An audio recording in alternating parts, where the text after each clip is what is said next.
जय हिंद दोस्तों, क्या हालचाल। जैसा कि आपको पता है, क्लास 12th केमिस्ट्री की सीरीज में हम फिजिकल केमिस्ट्री कंप्लीट कर चुके हैं। तो आपकी भारी डिमांड पर काफ़ी लोगों ने ये मुझे कहा कि सर ऑर्गेनिक केमिस्ट्री बड़ा परेशान कर रही है, बड़े प्रॉब्लम क्रिएट कर रही है। तो आज अब हम पूरे थ्रू आउट जो बात करेंगे वो बात करेंगे ऑर्गेनिक केमिस्ट्री की। ऑर्गेनिक केमिस्ट्री बेटा क्लास 12th में जो वेटेज रखता है वो रखता है 33 मार्क्स के अराउंड। तो 4-5 चैप्टर हमें पढ़ने हैं। Halo alkane, hello arenes, alcohol, phenol, ether, aldehyde, ketone and carboxylic acid, amines और बायोमोलिक्यूल्स। तो ये पांचों चैप्टर वैसे तो अगर देखा जाए तो सेकंड पार्ट है बुक के, मतलब दो पार्ट आपको पता है, एनसीईआरटी के दो पार्ट है, पार्ट 1 और पार्ट 2। तो ये पूरा सेकंड पार्ट जो है related with the organic chemistry है। बट यहाँ पे क्वेश्चंस कुछ कुछ एनसीईआरटी तो करना ही है, एनसीईआरटी तो पूरा कवर करना ही है, पर क्वेश्चंस थोड़ा सा यहाँ से बाहर भी आते हैं। तो आप घबराइए नहीं, सारी चीज़ों को हम कवर करेंगे। बस थोड़ा सा उसके लिए आप क्लास 11th को जो बेसिक ऑर्गेनिक केमिस्ट्री के प्रिंसिपल्स हैं उन प्रिंसिपल को थोड़ा सा रिकॉल कीजिएगा। आप अगर चाहें तो मेरे चैनल पे जाके पढ़ सकते हैं, वहाँ पे हमने काफ़ी डिटेल में डिस्कस किया हुआ है कि बेसिक ऑर्गेनिक केमिस्ट्री के प्रिंसिपल्स हैं। तो मेरा नाम है निखिल दुबे और आप देख रहे हैं मेरा प्यारा सा चैनल सी फॉर केमिस्ट्री। ये सीरीज बच्चों कंप्लीटली 12th बोर्ड ओरिएंटेड रहेगी, है ना। मैं आपको यहाँ कोई झूठी दिलासा नहीं दूंगा कि नीट जेडबल ही कवर होगा। थोड़ा थोड़ा हम कोशिश करेंगे कवर करने की, बट इतना डिटेल में चूंकि अब एग्जाम का टाइम ज़्यादा हमारा पास में है, तो ये पूरा बोर्ड कवर अप होगा, चाहे एमपी बोर्ड हो, चाहे सीबीएसई बोर्ड हो, या कोई और भी बोर्ड अगर आपके हो। ठीक है, तो कॉपी और पेन निकाल लीजिए, फटाफट नोट्स बनाते जाइए। जितना मैं आपको यहाँ बता रहा हूँ वो ही आपको एग्जाम में देखने को मिलेगा, इसलिए फटाफट फटाफट ऑर्गेनिक केमिस्ट्री फिनिश कीजिए और अच्छे मार्क्स लेके आइए। तो चलिए स्टार्ट करते हैं आज का हमारा चैप्टर। चैप्टर का नाम है haloalkanes and haloarenes. अब क्या होता है हेलो एल्केन? तो हमें अच्छे से पता है कि जब भी किसी एल्केन में से अगर एक हाइड्रोजन हटा दिया जाए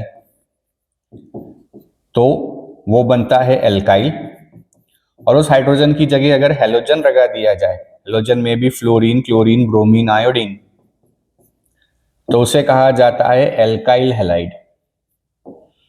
और यही एल्काइल हैलाइड का जो आईयूपीएसी नेम है वो कहलाता है हेलो एल्केन। तो basically when we remove one hydrogen from the hydrocarbon and at place of the hydrogen when we add the halogen, it is known as the haloalkene. Similarly, if from the benzene ring when we remove one hydrogen and in place of this when we add halogen, then it is known as haloarenes. तो उसे क्या कहा जाता है? Haloarenes कहा जाता है।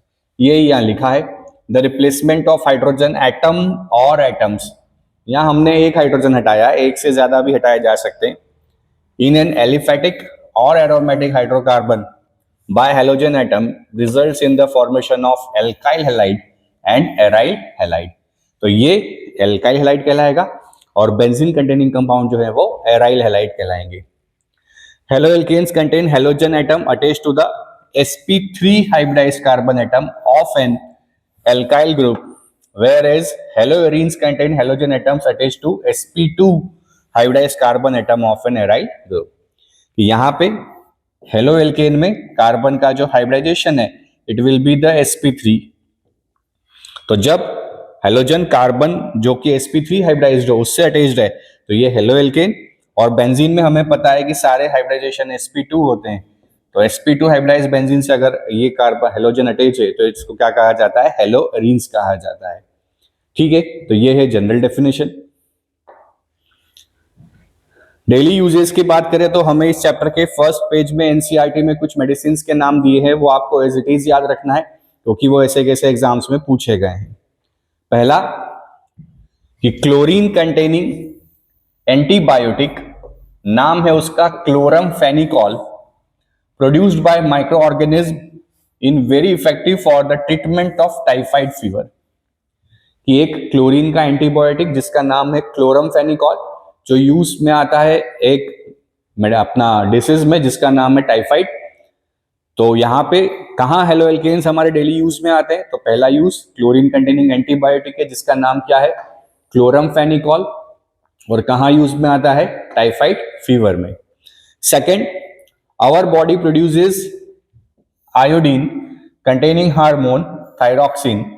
The deficiency of this causes a disease called goiter. कि हमारी बॉडी एक आयोडीन कंटेनिंग हार्मोन को प्रोड्यूस करती है जिसका नाम है थायरॉक्सिन, और अगर इसकी डेफिशिएंसी हमारी बॉडी में हो जाए तो उसको उस डिसीज को क्या कहा जाता है? ग्वाइटर, जहां पे गले के अंदर बहुत बड़े बड़े से गांठें हो जाती है ना, और उस डिसीज का नाम क्या है? ग्वाइटर।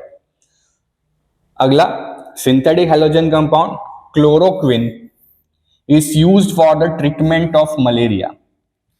एक और क्लोरीन कंटेनिंग कंपाउंड है क्लोरोक्विन जिसका यूज होता है कहां पे? ट्रीटमेंट ऑफ मलेरिया में। Then halothane is used as an anaesthetic during surgery. आपको अच्छे से पता है कि जब सर्जरी की जाती है तो बेहोश किया जाता है, उसको एनेस्थीसिया कहा जाता है। तो उस एनेस्थेटिक में किसका यूज किया जाता है? हेलोथेन का। तो ये चार आपको याद रखना है। क्लोरमफेनिकॉल टाइफाइड फीवर में काम आता है, आयोडीन की डेफिशिएंसी से, थायरॉक्सिन हार्मोन की डेफिशिएंसी से ग्वाइटर होता है, क्लोरोक्विन मलेरिया के ट्रीटमेंट में यूज होता है, हेलोथेन एनेस्थेटिक के जैसे यूज होता है। इसके अलावा अगर हम बात करें तो डीडीटी डाइक्लोरो डाइफिनाइल ट्राइक्लोरोइथेन बहुत अच्छा इंसेक्टिसाइड होता है। फ्रेऑन रेफ्रिजरेटर में यूज होता है, CCl2F2 है ना, तो ये भी है। इसके अलावा क्लोरोफॉर्म CHCl3, ये भी जो है पहले एनेस्थीसिया में यूज किया जाता था बट इसके हार्मफुल इफेक्ट होते थे इसलिए इसका यूज आजकल बंद हो गया है। आयोडोफॉर्म CHI3 एंटीसेप्टिक होता है, बहुत अच्छा एंटीसेप्टिक में काम आता है। जितने एंटीसेप्टिक जेल्स होते हैं उनके अंदर आयोडोफॉर्म होता है। बेसिकली आयोडोफॉर्म में जो एंटीसेप्टिक बिहेवियर है वो आयोडीन के कारण होता है। ठीक है, ये आयोडीन, टिंचर ऑफ आयोडीन आपने नाम सुना होगा। क्लियर है? तो ये क्या है? हेलो एल्केन्स और हेलोजेन्स के डेली यूजेस है। बढ़े आगे। अगला आता है क्लासिफिकेशन। सबसे पहला, on the number of halogen atoms. मतलब अगर एक हेलोजन है तो मोनोहेलाइड कहलाएगा, दो हेलोजन है तो डायहेलाइड कहलाएगा, तीन है तो ट्राइहेलाइड कहलाएगा। तो एक हेलोजन दिख रहा है तो क्या हो गया? मोनो। अब सारे चूंकि एल्काइन ग्रुप एल्केन ग्रुप का है इसलिए इसको नाम क्या दे दिया? Mono halo alkane. सेकेंड वाले के अंदर दो हेलोजन दिख रहे हैं तो ये क्या कहलाएगा? डायहेलो एल्केन। तीसरे वाले में तीन दिख रहे हैं तो क्या कहलाएगा? ट्राइहेलो एल्केन। बड़ा आसान सा है। ठीक है, समझ पा रहे हैं?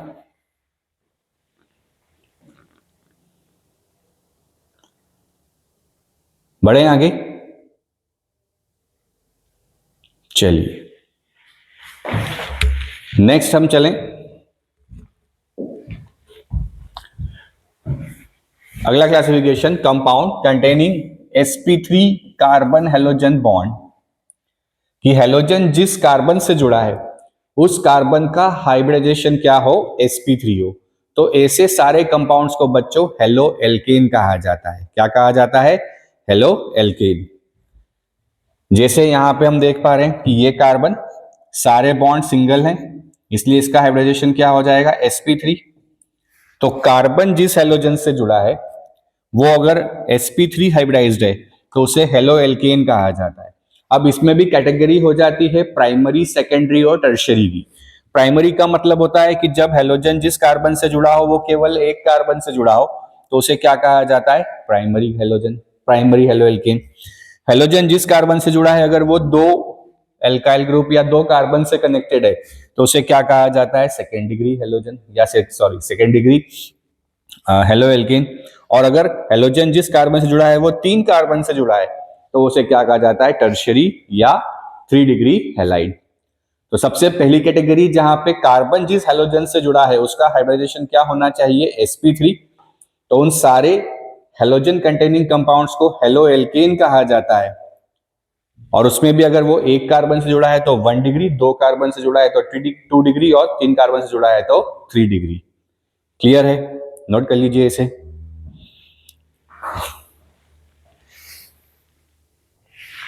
बड़े बच्चों आगे चलिए। अगला बड़ा इंपॉर्टेंट है, कहा जाता है उसे एलाइलिक हैलाइड। एलाइलिक हैलाइड में क्या होता है बच्चों कि जो कार्बन जिससे हेलोजन जुड़ा है वो तो कैसा है, sp3 हाइब्रिडाइज्ड, बट उसका अगर पड़ोसी कार्बन अगर sp2 हाइब्रिडाइज्ड है, मतलब क्या हुआ, sp3 फॉलोड बाय sp2, कि जिस कार्बन से हेलोजन जुड़ा है वो तो sp3 है, बट अगर उसका पड़ोसी कार्बन अगर sp2 है, देन ऐसे हैलाइड्स को क्या कहा जाता है, एलाइलिक हैलाइड। तो यही लिखा है कि these are the compounds in which the halogen atom is bonded to an sp3 hybridized carbon atom adjacent to carbon carbon double bond that is to an allylic carbon। तो यहां पे देखिए halogen जिस कार्बन से जुड़ा है वो sp3 है और उसका जो पड़ोसी कार्बन है वो कौन सा है, sp2, इसलिए ये कार्बन क्या कहलाएगा, एलाइलिक कार्बन। क्लियर है? Allylic halide. सिमिलरली यहां देखिए हेलोजन जिस कार्बन से जुड़ा है वो सारे सिंगल बॉन्ड है और उसका पड़ोसी sp2 है, इसलिए ये हैलाइड्स क्या कहलाएगा, एलाइलिक हैलाइड। और ये कार्बन क्या कहलाएगा, एलाइलिक कार्बन। जिस कार्बन से हेलोजन जुड़ा है पर पड़ोसी sp2 है तो इस कार्बन को क्या बोलते हैं, एलाइलिक कार्बन। क्लियर है?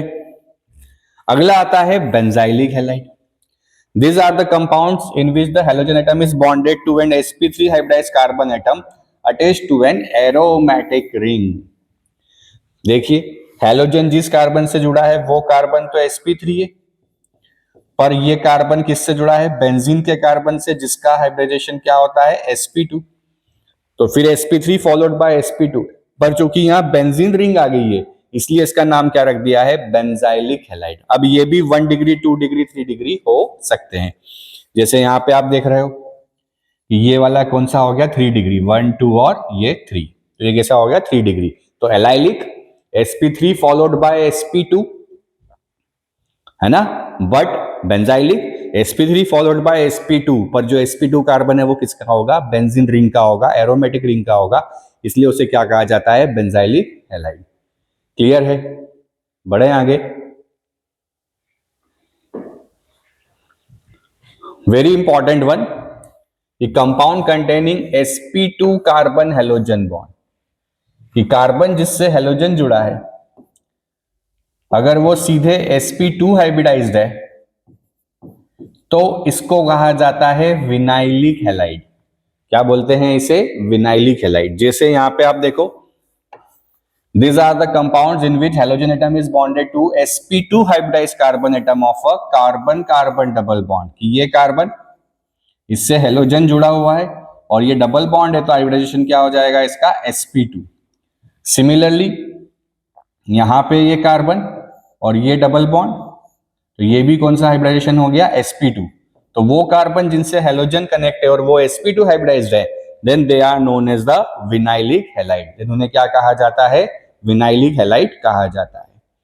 क्लियर है? अगला आता है aryl halides. These are the compounds in which the halogen atom is directly attached to the sp2 hybridized carbon atom of an aromatic ring, कि सीधे सीधे हेलोजन किससे जुड़ जाए, sp2 हाइब्रिडाइज्ड एरोमेटिक रिंग से जुड़ जाए, then they are known as the haloarenes, या उन्हें क्या कहा जाता है, एराइल हैलाइड्स। एराइल हैलाइड्स या हेलोएरीन्स। क्लियर है? तो इंपॉर्टेंट कौन सा हो गया, विनाइलिक इंपॉर्टेंट हो गया, बेंजाइलिक और एलाइलिक, ये तीनों बड़े इंपॉर्टेंट है। बढ़े आगे। क्लियर है? फिर से एक रिकॉल कर लेते हैं। सीधे sp3 कार्बन से जुड़े हेलोजन और सारे उसके कार्बन sp3 हैं तो वो halo alkane. sp3 followed by sp2 without benzene ring क्या कहलाएगा, allylic carbon. sp3 followed by sp2 but with benzene ring क्या कहलाएगा, benzylic halide. Directly halogen sp2 hybridised carbon without benzene ring है तो वो क्या कहलाएगा, विनाइलिक। और सीधे अगर बेंजीन रिंग से कनेक्ट है तो क्या कहलाएगा, हेलो एरीन्स। क्लियर है, बढ़े आगे। अगला आता है आईयूपीएसी नॉमेनक्लेचर। आईयूपीएसी में जो भी लॉन्गेस्ट चेन है उसको काउंट कर लो, उसका एल्केन बना लो, ई हटा के क्या लिख दो, उस पे हेलो लगा दो, हेलो एल्केन। आईयूपीएसी क्या हो जाएगा, हेलो एल्केन।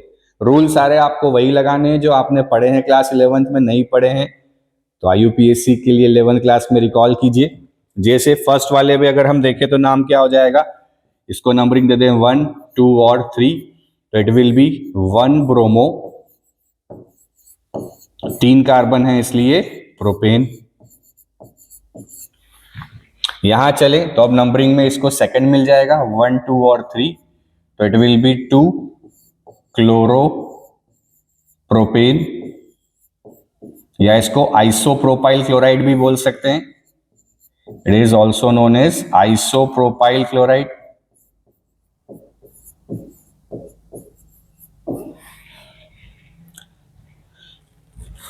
ठीक है, यहां पे ये नंबरिंग 1, ये 2 और ये 3, तो 1 क्लोरो, एक और ब्रांच है मिथाइल और ये क्लोरो, तो सी पहले आता है इसलिए क्या नाम हो जाएगा, 1 chloro 2 methyl propane. It will B 1 chloro 2 methyl propane. Clear है, आया समझ में? चलिए, ये दोनों बड़े इंपॉर्टेंट है।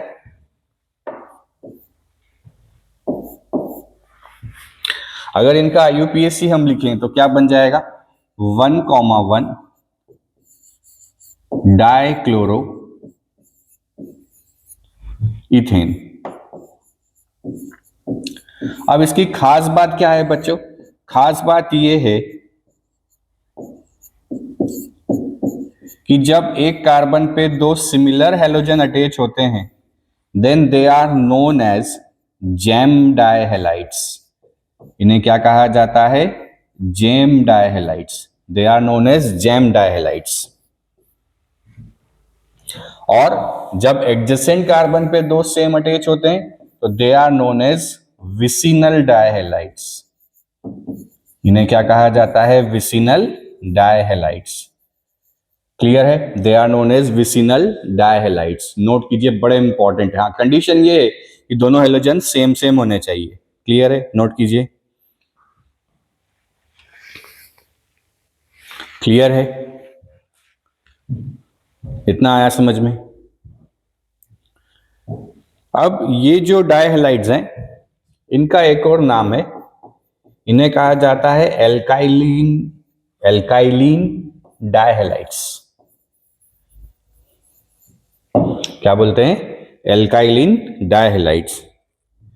और इसे कहा जाता है एल्काइलिडीन डाइहैलाइड्स। It's एल्काइलिडीन halides. ये पूछा गया है एक बार आपके ऑब्जेक्टिव में। तो जेमिनल डाइहैलाइड्स, जेमिनल में जेम का मतलब होता है ट्विंस, है ना। तो जेम डाइहैलाइड्स का मतलब एक ही कार्बन पे 2 सेम हैलोजन, तो इट इज जेम डाइहैलाइड्स, या क्या बोलते हैं, एल्काइलिडीन हैलाइड्स। विसिनल में सेम पड़ोसी पड़ोसी पे सेम हैलोजन होने चाहिए, उन्हें क्या कहा जाता है, विसिनल डाइहैलाइड्स या एल्काइलिन डाइहैलाइड्स। क्लियर है, बढ़े आगे।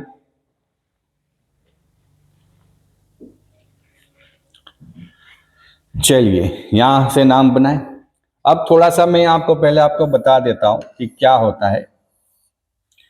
सबसे पहले प्रायोरिटी पे आते हैं प्रेफरेंशियल फंक्शनल ग्रुप, जो मेन फंक्शनल ग्रुप होते हैं, एल्कोहल, एल्डिहाइड, कीटोन। उसके बाद प्रायोरिटी होती है मल्टीपल बॉन्ड्स की। मल्टीपल बॉन्ड्स के बाद प्रायोरिटी होती है नंबर ऑफ कार्बन की, और उसके बाद प्रायोरिटी होती है सब्स्टिट्यूएंट्स की। तो जो हैलोजेंस हैं they are the substituents. Halogens are not treated as a main functional group, they are the derived, है ना, सब्स्टिट्यूएंट्स के जैसे ट्रीट होते हैं, इसीलिए प्रीफिक्स में यूज होते हैं। तो हाईएस्ट प्रायोरिटी पे कोई फंक्शनल ग्रुप अगर है तो वो फिर multiple bond, number of carbon और सब्स्टिट्यूएंट। अच्छा, ये किस लिए, ये नेमिंग करने के लिए जब आप नंबरिंग करोगे तो नंबरिंग में आपको इस प्रायोरिटी में नंबर करना है। जैसे यहां पे हम चलें तो अगर हम यहां से नंबरिंग करें तो 1 2 और 3, तो मल्टीपल बॉन्ड को यहां से 3 मिल रहा है और इधर से चलें तो 2 मिल रहा है। तो सही कौन सा है? 2 वाला। क्यों? क्योंकि फंक्शनल ग्रुप की प्रायोरिटी ज्यादा है, इसलिए क्या यहां से नंबरिंग करेंगे हम? नंबरिंग होगी यहां से, ये 1, ये 2, ये 3, ये 4 और ये 5। तो क्या नाम हो जाएगा इसका बच्चों? इट विल बी 4 ब्रोमो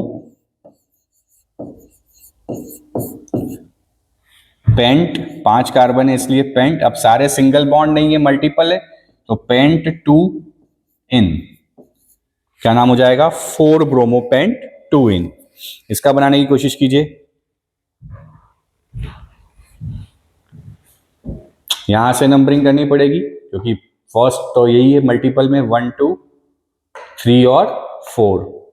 अब 2 सब्स्टिट्यूएंट हो गए, एक मिथाइल हो गया, एक ब्रोमो हो गया। तो अल्फाबेटिकल के हिसाब से अप्पू पहले पप्पू बाद में, तो ब्रोमो पहले आ जाएगा। तो नाम क्या हो जाएगा इसका? 3 ब्रोमो। देन एक और कौन मिथाइल तो it will be 3 bromo 2 methyl but and butene या ब्यूट 1 इन। क्लियर है? 3 ब्रोमो। अच्छा, ये आपका एनसीईआरटी का क्वेश्चन है और सीधे सीधे एग्जाम में पूछा गया है इसको ऐसे कैसा। बढ़े आगे, चलिए इसका नाम बताएं। अब बोलोगे सर नंबरिंग यहां से करें 1 2 3 4 5, ठीक है। तो कहां से नंबरिंग करेंगे? यहां से 1 2 3 4 5। तो इट विल बी 1 2 3 4 और 5। तो फिर 2 सब्स्टिट्यूएंट, एक ब्रोमीन और एक मिथाइल। तो क्या नाम हो जाएगा? 4 ब्रोमो 3 मिथाइल पेंट 1 इन। यहां पे बोलो सर यहां से नंबरिंग कर दें 1 2 3 4। बस यहां से अब आप गड़बड़ में आ जाओगे। क्यों आ जाओगे? जरा देखो, यहां से नंबरिंग करा तो 1 2 3 और 4। क्लियर है बेटा? बट अगर यहां से नंबरिंग करें तो 1 2 3 और 4। तो दोनों ही केस में डबल बॉन्ड को नंबर कौन सा मिल रहा है? इधर से चले तो भी सेकंड मिल रहा है और इधर से चले तो भी सेकंड मिल रहा है। तो डबल बॉन्ड का तो खेल ही खत्म हो गया। अब अगर यहां से कर दें तो ब्रोमीन को 4 मिल रहा है और इधर से करें तो ब्रोमीन को 1 मिल रहा है। तो लोएस्ट सेट ऑफ लोकेंट्स कौन सा बनेगा? 1 और 2 का, ना कि 1 और 4 का। तो हमारा प्रॉपर नंबरिंग कहां से होगी? अब ये थोड़ा सा ध्यान रखना है कि जब डबल बॉन्ड को दोनों तरफ से सेम नंबर मिलने लग जाए तब आपको नंबरिंग में क्या से करना है? लोएस्ट सेट ऑफ लोकेंट से। तो इट विल बी 1 2 3 और 4। तो क्या नाम बन जाएगा? 2 methyl but 1 bromo 2 methyl, sorry 1 bromo 2 methyl but 2 ene. नाम क्या हो गया? 1 bromo 2 methyl but 2 ene. Clear है?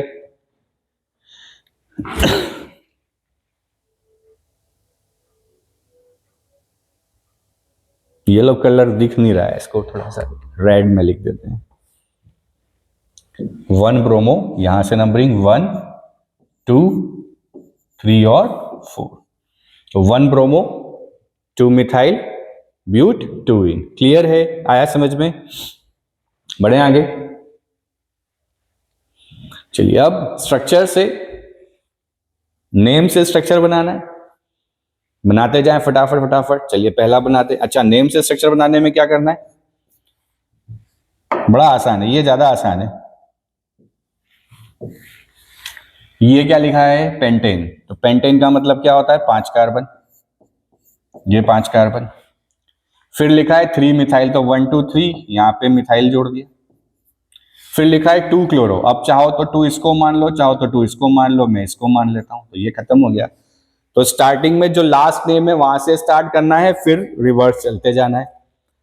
सेकेंड वाला 1 क्लोरो 4 इथाइल साइक्लोहेक्सेन। सबसे पहले क्या बना दें, साइक्लोहेक्सेन बना दें। ये हो गया साइक्लोहेक्सेन। फिर 1 क्लोरो, तो जहां क्लोरीन लिखोगे वो 1 हो जाएगा, और यहां से 4 पे चलो तो 1 2 3 4 या 1 2 3 4, तो ये क्या बन गया, इथाइल। तो 1 chloro 4 ethyl cyclohexane. Third 4 this heptane. चलो हेप्टेन मतलब 7 कार्बन, 1 2 3 4 5 6 और 7। 3 आयोडो, 3 आयोडो मतलब तीसरे कार्बन पे आयोडीन लगा दो। अब ये 4 TERT का मतलब है टर्शरी, कि आपको यहाँ पे ब्यूटाइल लगाना है, पर ब्यूटाइल कैसा होना चाहिए, टर्शरी होना चाहिए। तो ब्यूटाइल टर्शरी बनाना है तो ये एक, अब ये टर्शरी होना चाहिए, तो ये 1 2 3 4 ब्यूटाइल, तो जो कार्बन जुड़ रहा है वो 3 कार्बन से जुड़ेगा, तभी वो क्या बनेगा, टर्शरी ब्यूटाइल। तो ये आपका क्या हो गया, tertiary butyl. It is 3 degree butyl. कि ब्यूटाइल नहीं बोला है सिंपल, क्या बोला है, 3 डिग्री ब्यूटाइल बोला है। तो जो कार्बन यहां जुड़ेगा वो 3 डिग्री होना चाहिए, तो 1 2 3 4, तो 3 डिग्री ब्यूटाइल। क्लियर है, आया समझ में। फोर्थ वन,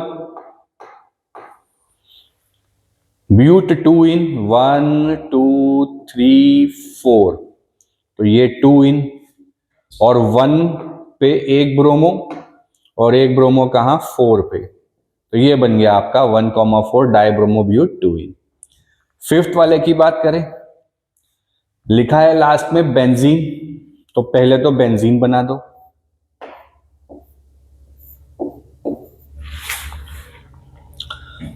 वन ब्रोमो, तो जहां आपने जोड़ दिया Br वो 1 बन गया।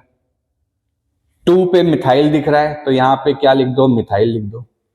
अब है 4 पे ब्यूटाइल, पर अब ब्यूटाइल कैसा होना चाहिए, सेकेंडरी। तो देखो ये एक कार्बन तो जोड़ना ही है, पर अब ये सेकेंडरी होना चाहिए। तो ये कार्बन, ये एक कार्बन से जुड़ा है, एक कार्बन से जुड़ा है, तो ये कैसा हो गया, 2 डिग्री ब्यूटाइल।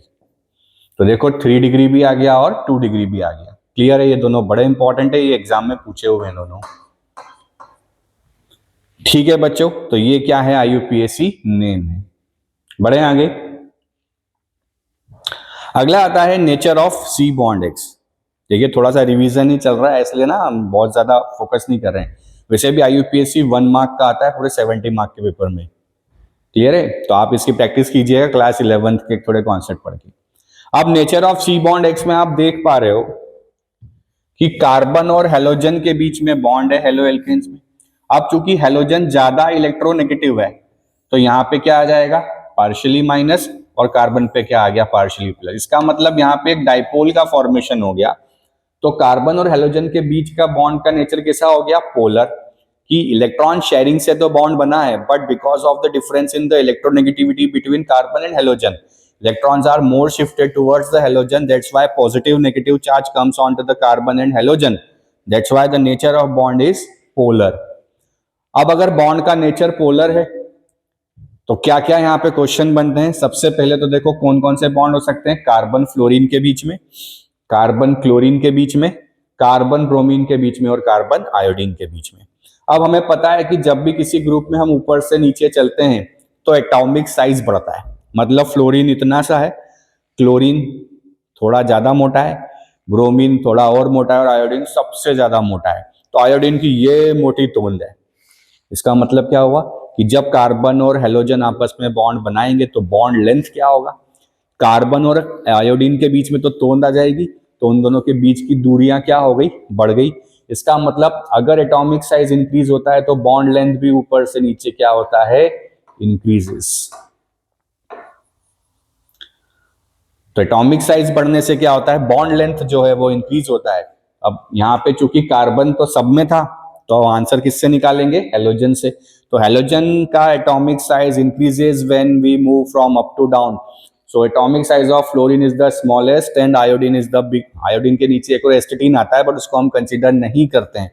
तो फ्लोरीन, क्लोरीन, ब्रोमीन, आयोडीन की अगर बात करें तो आयोडीन का एटॉमिक साइज सबसे ज्यादा और फ्लोरीन का एटॉमिक साइज सबसे कम। इसलिए बॉन्ड लेंथ जो है वो सबसे ज्यादा फ्लोरीन के केस में C बॉन्ड F में, और सबसे ज्यादा जो है वो कहाँ मिलेगी, सी बॉन्ड आई में। तो फ्लोरीन में सबसे कम बॉन्ड लेंथ, सी आई में सबसे ज्यादा बॉन्ड लेंथ। अब बॉन्ड लेंथ का इनवर्सली प्रोपोर्शनल होता है बॉन्ड डिसोसिएशन एंथैल्पी, बॉन्ड तोड़ने के लिए जो एनर्जी देनी पड़ती है। तो जितना एटम का साइज, जितना बॉन्ड लेंथ छोटा, उसको तोड़ना उतना मुश्किल, जितना बड़ा बॉन्ड लेंथ उसको तोड़ना उतना आसान। तो बॉन्ड एंथैल्पी इनवर्सली प्रोपोर्शनल होती है किसके, साइज के या बॉन्ड लेंथ के। तो bond dissociation energy inversely proportional bond length. देखो आप, सबसे बड़ा बॉन्ड डिसोसिएशन एनर्जी किसका, सी बॉन्ड एफ का, और सबसे छोटा किसका, सी बॉन्ड आई का। बट ये इतने इंपॉर्टेंट नहीं है, जो सबसे ज्यादा इंपॉर्टेंट है वो है डाइपोल मोमेंट। अच्छा, डाइपोल मोमेंट क्या होना चाहिए, C bond F, C bond C L, C bond B R और सी बॉन्ड आई। तो फ्लोरीन इज मोर इलेक्ट्रोनेगेटिव, तो ज्यादा इलेक्ट्रॉन अपनी तरफ खींचेगा, तो delta minus delta plus, delta plus delta minus, delta plus delta minus और डेल्टा प्लस डेल्टा माइनस। तो सबसे ज्यादा इलेक्ट्रोनेगेटिविटी फ्लोरीन की है। तो बॉन्ड का नेचर सबसे ज्यादा पोलर का होना चाहिए, सी बॉन्ड एफ में। तो सबसे ज्यादा डाइपोल मोमेंट किसका होना चाहिए, कार्बन और फ्लोरीन के बीच में। बट यहाँ पे एक ट्रिक हो गई, खेला हो गया, कि सबसे ज्यादा डाइपोल मोमेंट किसका है, पहले सी बॉन्ड सी एल, उसके बाद सी बॉन्ड एफ, उसके बाद सी बॉन्ड बी आर, और सबसे लास्ट में कौन, सी बॉन्ड आई। क्लियर है। तो सबसे बड़ा कौन हो गया यहाँ पे, डाइपोल मोमेंट में सी बॉन्ड सी एल। अब क्वेश्चन आता है कि fluorine is the most electronegative element, why the dipole moment of C bond F is less as compare to the C bond C L. कि जितना electronegativity ज्यादा होनी चाहिए उतना डाइपोल मोमेंट ज्यादा होना चाहिए, बट यहाँ पे ऐसा नहीं हो रहा है कि फ्लोरीन और कार्बन के बीच में जो डाइपोल मोमेंट है उसकी वैल्यू कम है कार्बन और क्लोरीन के डाइपोल मोमेंट से। तो देखिए, छोटा होना कभी कभी खतरा भी होता है, because fluorine is the smallest in size in the second period, second period में सबसे छोटा होता है, और सबसे छोटा होने के कारण उसके जो अंदर इलेक्ट्रॉन पहले से बैठे हैं वो क्या करते हैं, कमिंग इलेक्ट्रॉन पे रिपल्सिव फोर्स लगाने लगते हैं। तो इसको कहा जाता है इंटर इलेक्ट्रॉनिक रिपल्शन। क्या कहा जाता है, इंटर इलेक्ट्रॉनिक रिपल्शन। ये फ्लोरीन एटॉमिक साइज में छोटा है, नो डाउट, एटॉमिक साइज में छोटा है तो इलेक्ट्रॉन खींचेगा, नो डाउट, पर पहले से जो इलेक्ट्रॉन अंदर बैठे हुए हैं, जो उसके शेल में इलेक्ट्रॉन्स हैं, वो खुद कंजस्टेड है, क्योंकि फ्लोरीन का एटॉमिक साइज छोटा है। तो ऑलरेडी जो इलेक्ट्रॉन प्रेजेंट है उसके शेल में, वो क्या करते हैं, कमिंग इलेक्ट्रॉन्स पे रिपल्सिव फोर्स लगाते हैं, और उस रिपल्सिव फोर्स के कारण डाइपोल मोमेंट की वैल्यू क्या होती है, कम हो जाती है। और ये क्यों होता है, because of inter electronic repulsion. एक ही वर्ड में आंसर याद रखना है, it is because of inter electronic repulsion. ये क्यों होता है, because of inter electronic repulsion. Clear है। इसीलिए कार्बन क्लोरीन का डाइपोल मोमेंट कार्बन फ्लोरीन से ज्यादा होता है, एक्सेप्शन है इसलिए इंपॉर्टेंट है, नोट कर लीजिए।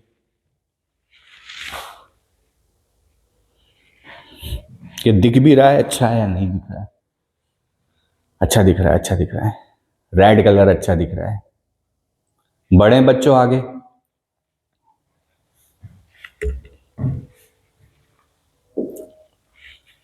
अगला आ जाता है method of preparation, very very important one. Method of preparation का मतलब होता है बनाने की मेथड्स, कि कैसे हेलो एल्केन्स और हेलो एरीन्स को बनाया जाता है। बड़े बेटा जी आगे, है ना। यहां से इंपॉर्टेंट रिएक्शन स्टार्ट हैं, इंट्रोडक्शन वाला पार्ट खत्म हो गया, तो यहां से क्या स्टार्ट हो गई है, reactions.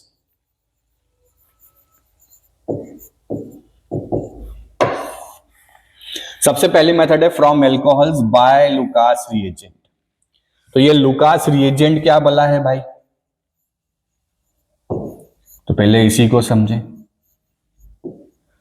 Lucas reagent is combination of anhydrous ZnCl2 plus HCl।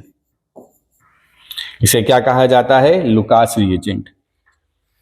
Anhydrous ZnCl2 plus HCl is known as the Lucas reagent. Clear है।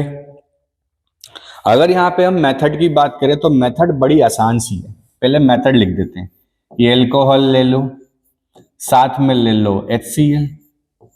अब यहाँ पे देख पा रहे हो कि यहां से OH माइनस और यहां से H प्लस अगर निकल जाए भाई साहब, तो यहां से वाटर बाहर हो जाएगा, और वाटर बाहर होने पे क्या हो जाएगा, Cl किसकी जगह चला जाएगा, OH की जगह।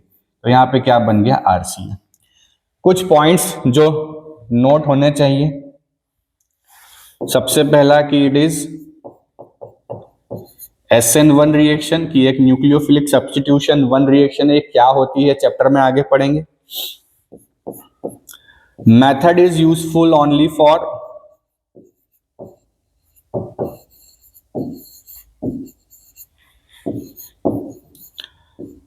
अच्छा 3 डिग्री एल्कोहल यहाँ पे अच्छी रिएक्शन देता है, और ये मेथड नॉर्मली यूज होती है फॉर क्लोराइड्स के लिए। सबसे अच्छा एल्कोहल जो रिएक्शन देता है वो देता है 3 डिग्री, उसके बाद 2 डिग्री, उसके बाद 1 डिग्री। पॉइंट अगला कि हेलोएरीन्स नहीं बनाया जा सकता, क्योंकि हेलोएरीन्स बहुत लो रिएक्टिव होते हैं टुवर्ड्स न्यूक्लियोफिलिक सब्स्टिट्यूशन, चैप्टर में आगे पढ़ेंगे। और दूसरा very important, this method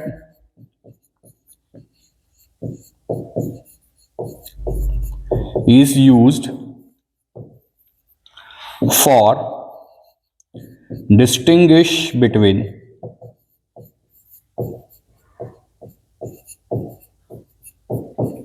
one degree, 2 degree and 3 degree alcohol. कि अगर आपको 1 डिग्री, 2 डिग्री और 3 डिग्री एल्कोहल में केमिकल टेस्ट लगाना है, तो केमिकल टेस्ट लगाने के लिए इस मेथड का यूज किया जाता है।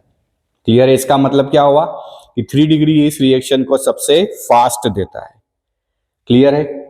इसको कहा जाता है ग्रूव्स मेथड।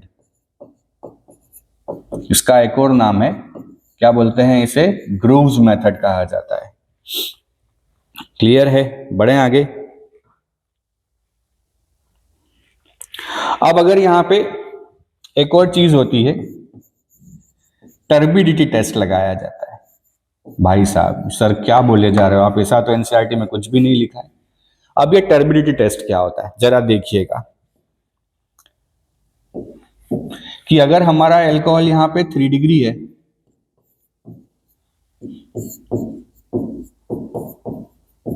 तो just by using the HCl, anhydrous ZnCl2 का भी जरूरत नहीं होता, और यहां पे क्या होता है, सब्स्टिट्यूशन हो जाता है। No need of anhydrous ZnCl2। अच्छा एनहाइड्रस ZnCl2 का काम क्या होता होगा, एनहाइड्रस चूंकि यहां पे वाटर है, तो वाटर रिएक्शन को वापस पीछे ले जा सकता है। ये रिएक्शन कॉन्सेंट्रेटेड H2SO4 के प्रेजेंस में भी हो सकती है, क्योंकि कॉन्सेंट्रेटेड H2SO4 भी क्या है, बहुत अच्छा डिहाइड्रेटिंग एजेंट है, वाटर को एब्जॉर्ब करने की टेंडेंसी रखता है। तो इसलिए एनहाइड्रस लिया जाता है ताकि वो क्या करे, वाटर को एब्जॉर्ब कर ले, प्लस H2। तो देखा जाता है 3 डिग्री के केस में रिएक्शन इमीडिएट हो जाती है, आपने मिलाया और रिएक्शन हुई, इमीडिएट रिएक्शन। बट अगर यहां पे 2 डिग्री एल्कोहल ले लिया जाए, तो 2 डिग्री एल्कोहल में एनहाइड्रस ZnCl2 भी चाहिए, और इट टेक्स सम टाइम। ये रिएक्शन कुछ 2 से 5 मिनट लेती है, मतलब ये टाइम लेती है, कुछ मिनट्स लेती है। बट अगर हमारा एल्कोहल 1 डिग्री हो जाए, तो एल्कोहल 1 डिग्री में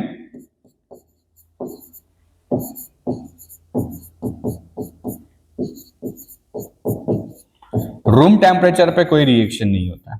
हाँ, अगर आप थोड़ा सा हीट कर दो 70-60 डिग्री तक, अगर इसको हीट कर दो तो रिएक्शन होता है। तो 1 डिग्री एल्कोहल रूम टेम्परेचर पे रिएक्शन नहीं देता। तो वही क्या हो गया, डिस्टिंग्विश कैसे करोगे कि 3 डिग्री इमीडिएटली रिएक्शन देता है, no need of anhydrous ZnCl2, 2 degree takes 2 to 5 minutes, और 1 degree do not give reaction at room temperature. Clear है? तो ये रिएक्शन है SN1। पर अगर रिएक्शन pyridine के प्रेजेंस में हो जाए, चलिए ठीक है, ये रिएक्शन कौन सा है? SN1 रिएक्शन है। क्लियर है? नोट कर लीजिए, बड़ा इंपॉर्टेंट है Lucas reaction test.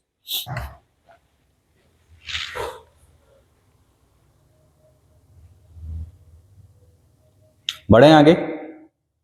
3 degree immediately react करता है, 2 degree takes 2 to 5 minutes, 1 degree do not give reaction at room temperature. थोड़ा सा पूरा बोर्ड भर गया है, ठीक है, समझ लेना हिसाब से।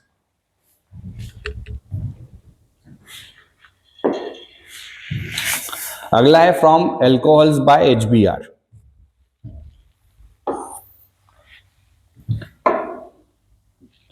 क्या रिएक्शन बन जाएगा? बड़ा आसान हो जाएगा, ROH प्लस HBr, वही कहानी है।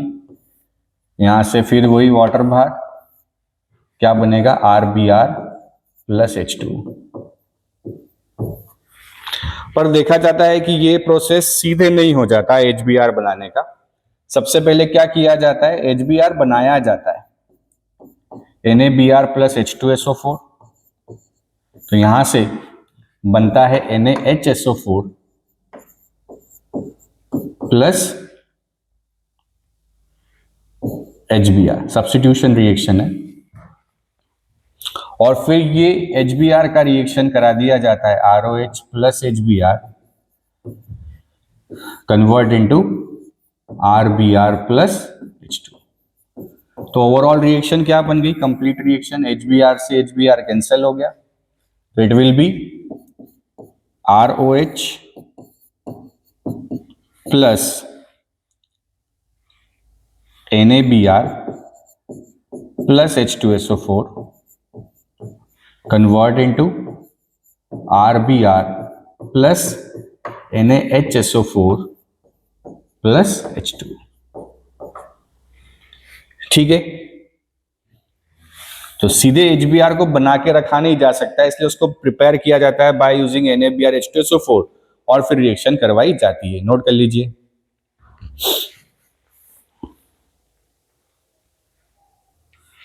आया समझ में? बट अगर इसी मेथड से आप चाहो कि हमें सेम प्रोसेस का यूज करके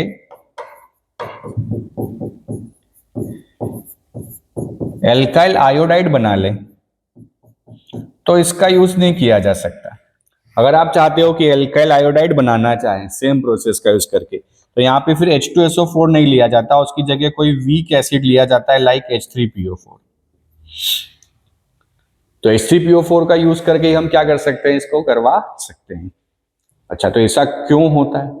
तो अगला क्वेश्चन यही बनता है कि why sulphuric acid not used during the reaction of alcohols with KI। कि अगर हम यहां पे KI ले लें, जैसे हमने NaI लिया था, NaBr लिया था, NaBr NaI की जगह KI ले सकते हैं, और यहां पे हम ले लें H2SO4, तो क्या बन जाएगा? देखिए HI तो बनेगा और साथ में क्या बन जाएगा? KHSO4, जैसे वहां बना था, है कि नहीं? तो यहां पे कितने HI बन जाएंगे? 2 आयोडीन है तो 2, और 2 KHSO4, तो ये भी कितना होना चाहिए? 2।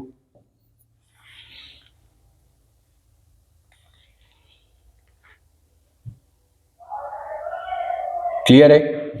अब होता क्या है कि ये जो HI बना है, ये HI इस H2SO4 के प्रेजेंस में HI कन्वर्ट हो जाता है किसमें? I2 में। I minus convert into the I2, oxidize हो जाता है, क्योंकि ये क्या है? बहुत अच्छा ऑक्सीडाइजिंग एजेंट है, और ये बहुत अच्छा रिड्यूसिंग एजेंट है। तो ये खुद ऑक्सीडाइज होकर किसमें कन्वर्ट हो जाता है? I2 में, और क्या बनता है? H2O plus SO2। तो जैसे ही HI बना और हम इसका यूज करें इतने तो HI किसमें कन्वर्ट हो जाता है? I2 में। क्यों? क्योंकि ये बहुत अच्छा रिड्यूसिंग है, ये बहुत अच्छा ऑक्सीडाइजिंग है, इसलिए इमीडिएटली H2SO4 क्या करता है? HI को कन्वर्ट कर देता है किसमें? I2 में। बट हमें रिएक्शन में I2 नहीं चाहिए, हमें रिएक्शन में कौन चाहिए? HI चाहिए। इसलिए यहां पे हम एक ऐसा एसिड लें जो इस HI को I2 में कन्वर्ट ना कर सके। इसलिए क्या किया जाता है कि यहां पे सबसे पहले अगर आपने KI ले लिया है, तो यहां पे यूज किया जाता है किसका? फॉस्फोरिक एसिड का, जो कि वीकर एसिड है एज कंपेयर टू H2SO4। और ये सबसे पहले यहाँ पे HI बनाता है और क्या बना लेता है, KH2PO4। देन HI का रिएक्शन कराया जाता है एल्कोहल के साथ, क्योंकि ये H3PO4 HI को I2 में कन्वर्ट नहीं कर पाता और यहाँ पे क्या बनता है, एल्काइल आयोडाइड बनता है। तो क्वेश्चन पूछा गया है कि क्यों सल्फ्यूरिक एसिड यूज नहीं किया जाता, क्योंकि सल्फ्यूरिक एसिड HI को किस में कन्वर्ट कर देता है बेटा, I2 में कन्वर्ट कर देता है। It converts it into the I2। पर हमें रिएक्शन में कौन चाहिए, हाइड्रोजन आयोडाइड चाहिए, हमें I2 नहीं चाहिए, इसलिए इस H2SO4 स्ट्रॉन्ग एसिड को यहाँ पे यूज किया नहीं जाता है। तो बढ़िया क्वेश्चन है, काफी बार एग्जाम में पूछा हुआ है, इंपॉर्टेंट है। बढ़े आगे, नोट कर लीजिए।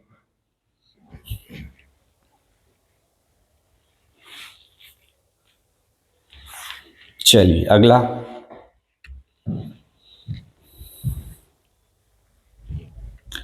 From alcohol bye PCl3 and PbR3। सीधे सीधे रिएक्शन है, ROH प्लस PCl3,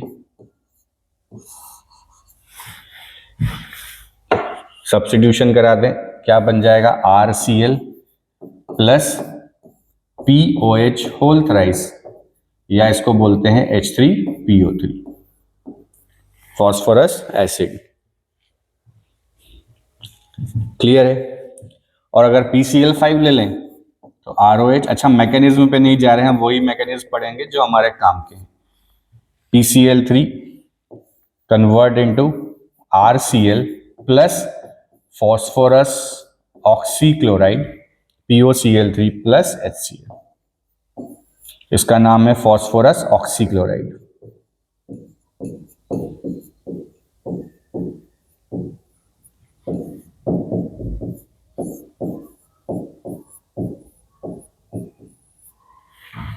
क्लियर है।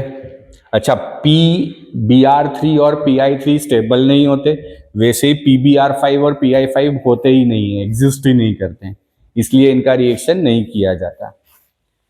क्लियर है। PbR5 जैसे ही बनता है वो डिकम्पोज होकर PbR3 और Br2 में कन्वर्ट हो जाता है, इसलिए इसको हम यूज नहीं करते हैं।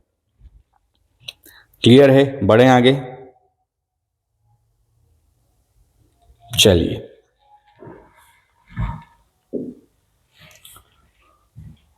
अगला, from alcohols by Darzens method, very important one. यहां पे एल्कोहल का रिएक्शन कराया जाता है SOCl2 के साथ, जिसे कहा जाता है थायोनिल क्लोराइड।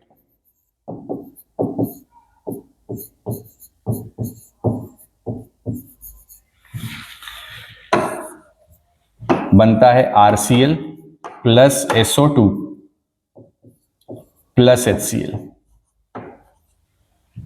यहां पे दोनों जो प्रोडक्ट हैं वो गैसेज होते हैं, तो गैसेज होने के कारण ये एस्केप कर जाते हैं फ्रॉम द रिएक्शन। तो सबसे बेस्ट मेथड है टू मेक हेलो एल्कीन। तो हेलो एल्कीन बनाने की सबसे बेस्ट मेथड कौन सी होगी, डार्जन्स मेथड।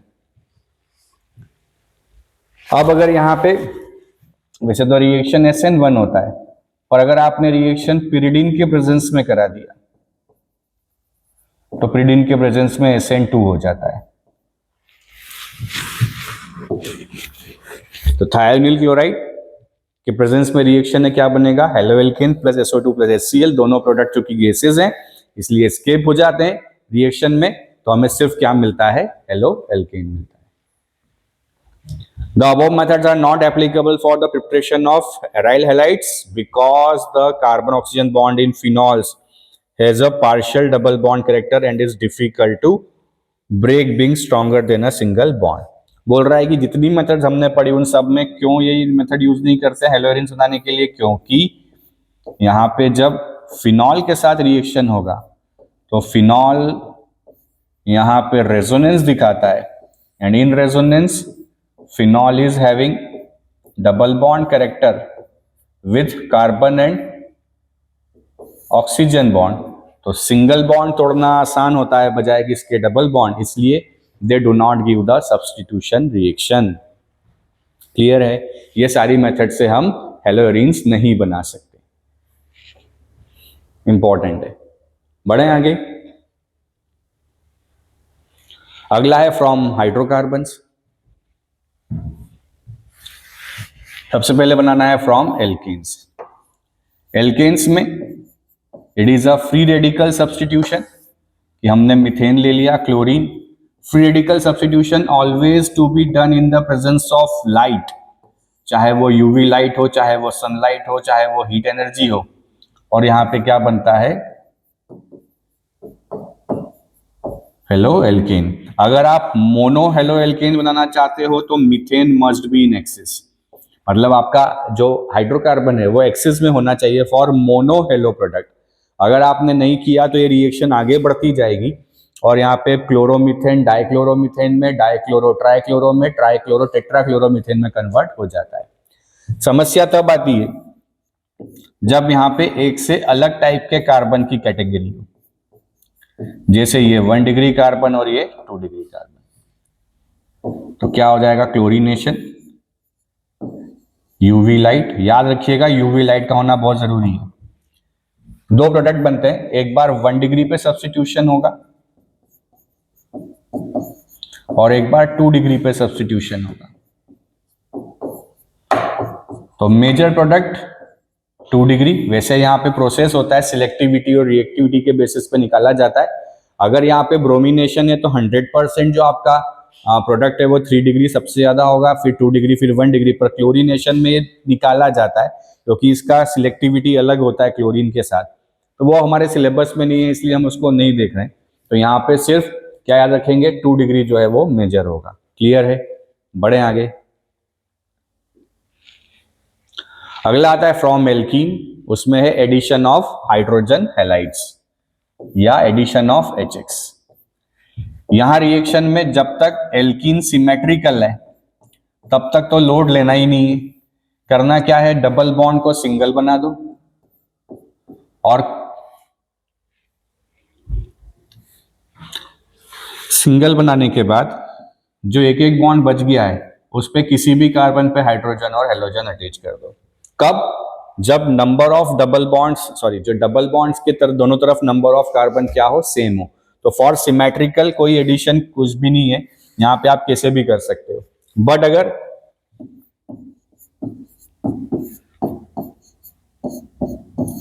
अनसिमेट्रिकल है तो अनसिमेट्रिकल में यहां पे लगता है मार्कोनी-कॉव रूल। वैसे ये रूल पूरा सही नहीं है, पर चूंकि हमको सिलेबस में मार्कोनी-कॉव ही है इसलिए हम तो इसी से लगाएंगे। और रिएक्शन अगर लगा दी हमने HBr के साथ, तो मार्कोनी-कॉव ये बोलता है कि negative part of halogen will go on that carbon where hydrogen is minimum. Negative part of halogen उस कार्बन पे जाता है जहां पे हाइड्रोजन मिनिमम। अच्छा, addition reaction always to be done at the double bond carbon, तो ये दोनों डबल बॉन्ड कार्बन पे होगा। तो यहाँ पे CH3 CH डबल को सिंगल बना दिया और एक एक बॉन्ड यहाँ पे खाली है, तो उस एक एक बॉन्ड में अब क्या होना, आना चाहिए, एक तरफ ब्रोमीन एक तरफ हाइड्रोजन। तो बोल रहा है negative part of halogen will go on that carbon where hydrogen is minimum. तो यहाँ पे एक हाइड्रोजन है, देयर इज अ Br और यहाँ पे क्या आएगा, H। बट अगर same reaction in presence of peroxide हो जाए तो परऑक्साइड के केस में फिर एंटी मार्कोनी-कॉव रूल यहां लगता है।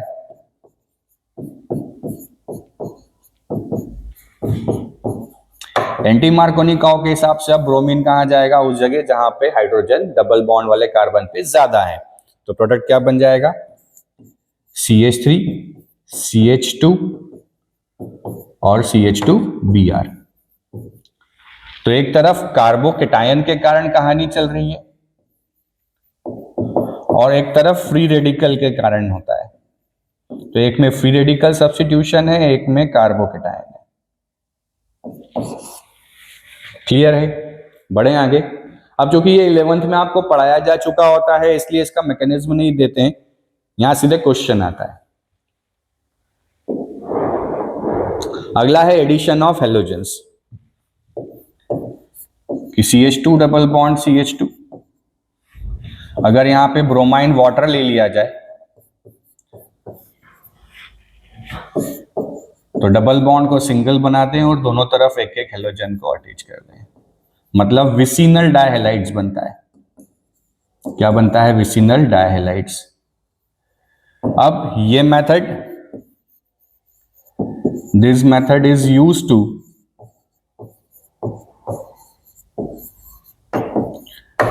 differentiate between saturated and unsaturated hydrocarbon. Saturated and unsaturated hydrocarbon.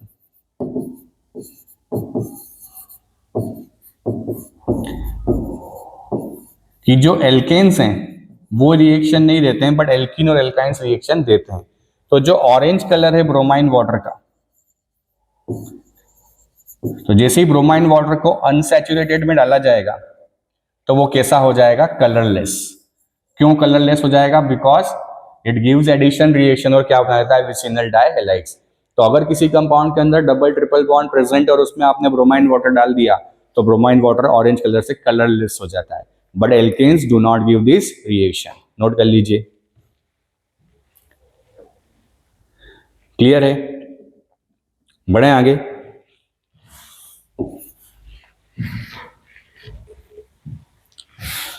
अगला है बाय हेलोजन एक्सचेंज मेथड.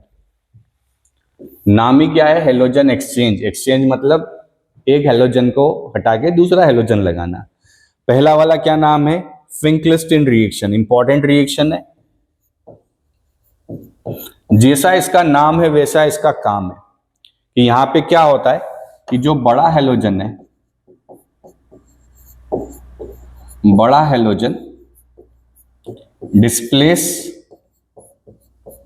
छोटा हेलोजन.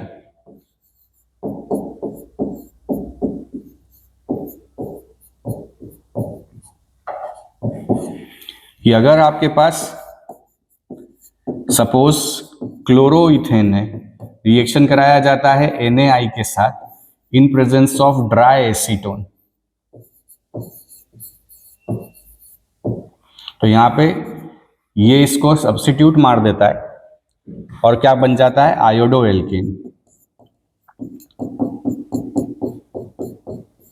अच्छा, ये प्रेसिपिटेट बनने लगते हैं, इसलिए ली चार्टलर प्रिंसिपल के हिसाब से क्या होता है? रिएक्शन फॉरवर्ड जाने लगता है. ड्राई एसीटोन का काम यही है कि वो रिएक्शन को फॉरवर्ड डायरेक्शन में ज्यादा लेके जाता है. ठीक है. तो यहाँ पे आयोडीन ने क्या किया? हेलोजन को सब्स्टिट्यूट कर दिया. तो आयोडीन किसको सब्स्टिट्यूट कर सकता है? क्लोरीन ब्रोमीन को. ब्रोमीन किसको कर पाएगा? सिर्फ क्लोरीन को.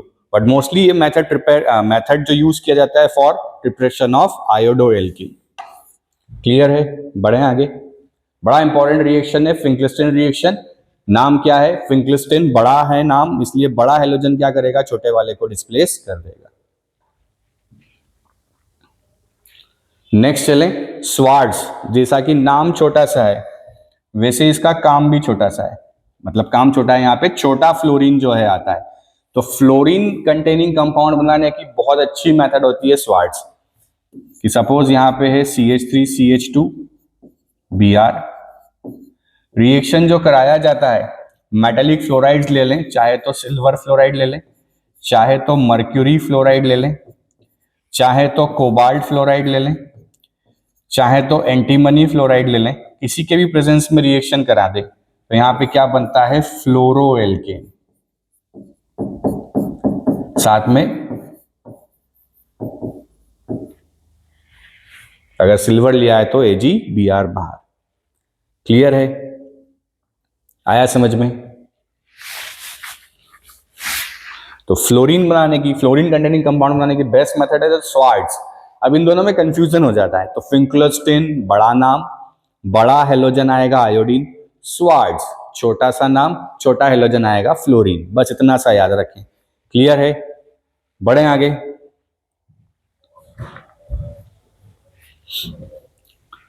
चलिए कुछ इंपॉर्टेंट क्वेश्चंस जो आपके एग्जाम्स में आए हैं. कि right the products of the following reaction. HBr का एडिशन है. सबसे पहले HBr में देखें क्या परऑक्साइड है? तो परऑक्साइड नहीं है. नहीं है तो हेलोजन उस पार्ट पे जहां पे हाइड्रोजन मिनिमम है. तो देखो कार्बन को समझ लो पहले. तो कार्बन कहाँ है? ये कार्बन है और ये कार्बन है. तो आप देख पा रहे हो इस पे 2 है, इस पे 1 है. तो हेलोजन कहाँ जाएगा? 1 वाले पे. तो प्रोडक्ट क्या बन गया बेटा?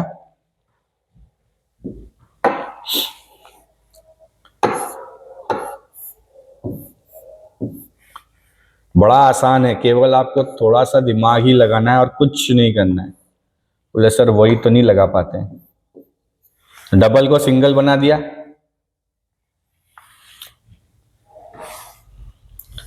बोले सर हम सिंगल से डबल होने की कोशिश कर रहे हैं और आप हमें डबल बना रहे हो, सिंगल बना रहे हो। ये और यहां से ये दो हाइड्रोजन और ये एक हाइड्रोजन जोड़ा है, डबल को सिंगल बना दिया। अब बी आर कहाँ चला जाएगा, उस वाले पे जहां पे हाइड्रोजन कम है, और यहाँ कौन आ जाएगा, हाइड्रोजन। तो ये इसका प्रोडक्ट हो गया, सिंपल सा। यहां चले फिर वही Cl कहाँ चला जाएगा, यहाँ पे, और H कहाँ आ जाएगा, यहाँ पे। तो क्या प्रोडक्ट बन जाएगा, CH3 CH2 CH, यहाँ पे Cl और यहाँ पे CH2 के साथ H। अब देखें, अब आ गया है पेरोक्साइड। तो पेरोक्साइड में कहा, जहां पे हाइड्रोजन मिनिमम है।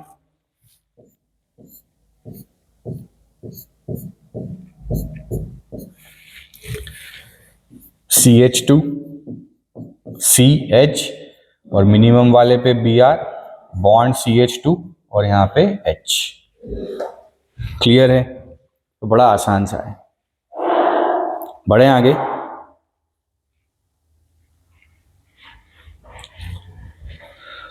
क्या बन जाएगा प्रोडक्ट,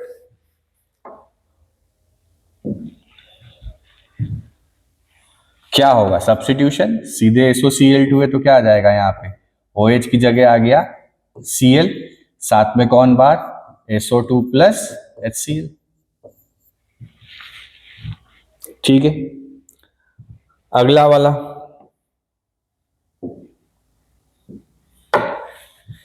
नीचे लिख लेते हैं इसको।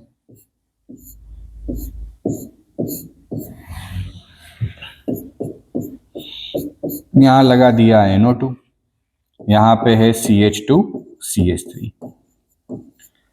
और है Br2। Br2 के साथ है हीट, या लिखा है यूवी लाइट। देखिए बड़ा ध्यान से इसको, हीट और यूवी लाइट लिखा है, इसका मतलब it is free radical substitution. और फ्री रेडिकल सब्स्टिट्यूशन सिर्फ कौन देते हैं, एल्केन्स। तो इस पूरे कंपाउंड में एल्केन कौन है बेटा, ये। तो अब ये 1 डिग्री कार्बन है और ये 2 डिग्री, तो हमने कहा था 2 डिग्री मेजर होता है। तो यहाँ पे जो प्रोडक्ट बनेगा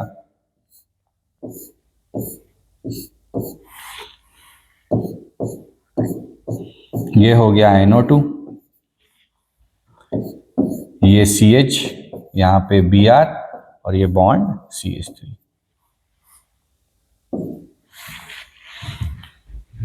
सॉरी, क्या होगा, फ्री रेडिकल सब्स्टिट्यूशन।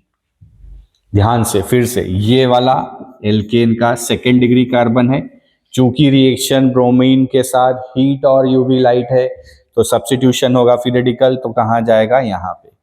क्लियर है? बढ़े आगे।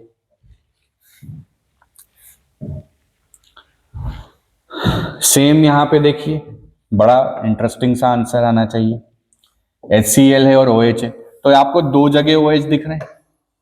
बट अभी हमने देखा था कि haloarenes do not give the reaction very easily, तो ये वाला सीधा जो बेंजीन रिंग से जुड़ा है ये रिएक्शन नहीं करेगा। तो रिएक्शन कौन करेगा, जो बेंजीन रिंग से नहीं जुड़ा है। तो इसका क्या करें सर, कुछ ना करो, जो है वहीं लिख दो, और यहाँ पे क्या हो जाएगा, OH की जगह आ जाएगा CH2Cl। क्लियर है? अगला वाला क्वेश्चन फिर बढ़िया क्वेश्चन है।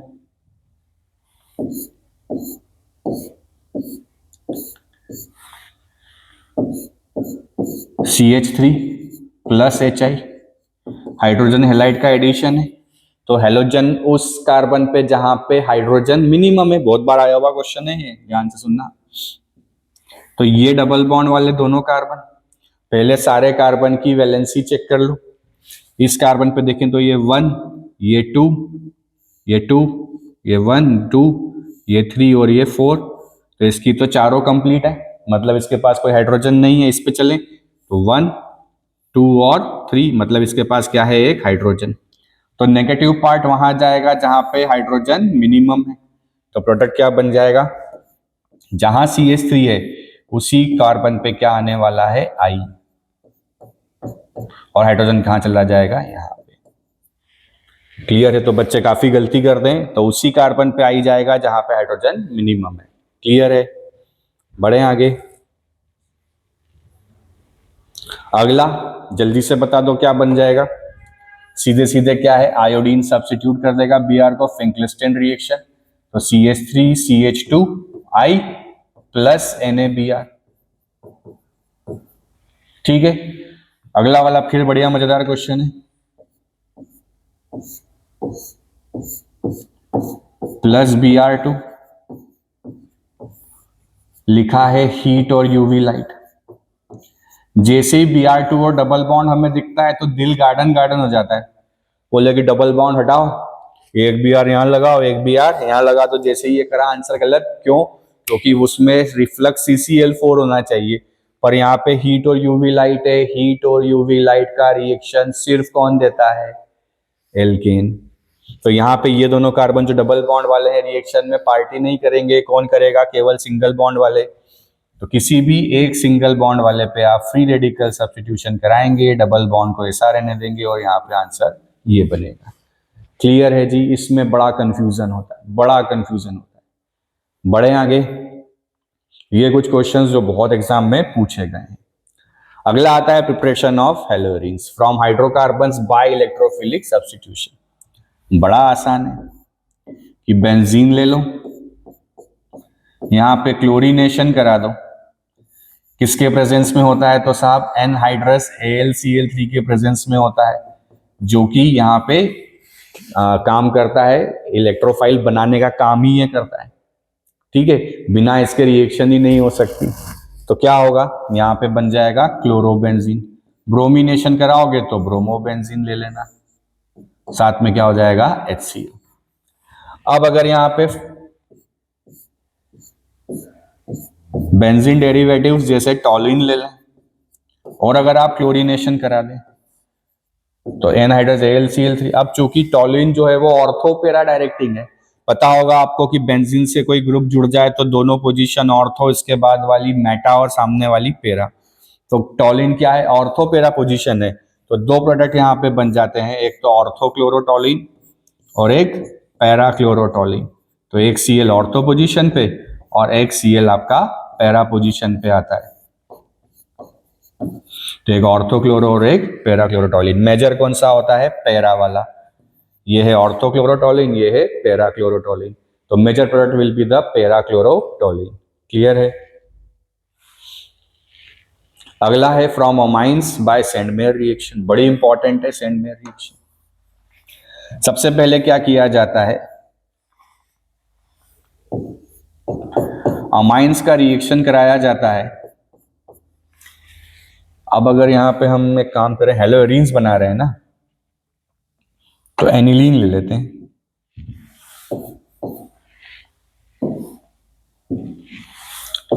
बेंजीन के ऊपर अगर NH2 लगा दे तो इसे एनिलीन कहा जाता है। सबसे पहले एनिलीन का रिएक्शन कराया जाता है NaNO2 प्लस HCl, या इसे HNO2 नाइट्रस एसिड भी कहा जाता है। सबसे पहले इंटरमीडिएट में बनता है डाइजोनियम सॉल्ट, तो बेंजीन के ऊपर लगा दिया जाता है N2 प्लस, इसे बेंजीन डाइजोनियम कहा जाता है। और साथ में Cl माइनस अगर ले लें तो नाम हो गया बेंजीन डाइजोनियम क्लोराइड। ये सेंडमेयर रिएक्शन का पार्ट नहीं है, पर सेंडमेयर रिएक्शन में डाइजोनियम सॉल्ट चाहिए होता है, तो पहले इसे ही बनाना पड़ता है।